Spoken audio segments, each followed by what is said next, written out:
ఎదురు చూడని ఇంత హాయిని మరిచిపోదు మనసు. ఒదిగి ఉండి నీ వాకిటిలో బదులు కోరి నే నిలుచున్నా.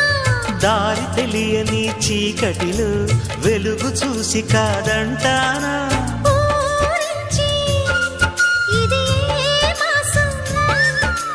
ప్రేమించే ప్రతి గుండెను అందెల సందడి చేసే హేమంతం ఇది. మన సొంతం అయినది. కిలకిల నవ్వే కోయిల కోసం వచ్చింది మధుమాసం. మిలమి